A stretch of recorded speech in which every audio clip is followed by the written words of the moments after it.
Welcome to Guide Guru. We hope this video helps. You already have the essentials. Now begin. First, confirm Visual Studio Code and Git are installed. You need both. Once done, sign in to GitHub and choose SSH or HTTPS for cloning. This matters for credentials. Next, go to the repository on GitHub and click the code button to reveal the clone options. Make sure to copy the URL displayed.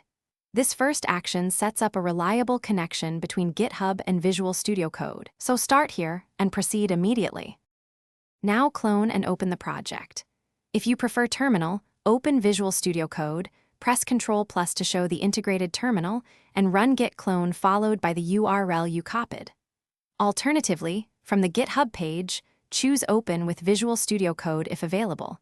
It invokes the GitHub extension.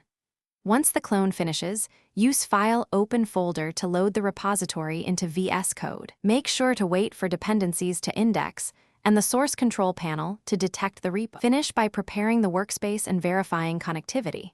Install recommended extensions, run any setup scripts, and confirm the code builds locally. Then use the source control panel to stage, commit, and push changes back to GitHub. You may need to pull first to avoid conflicts.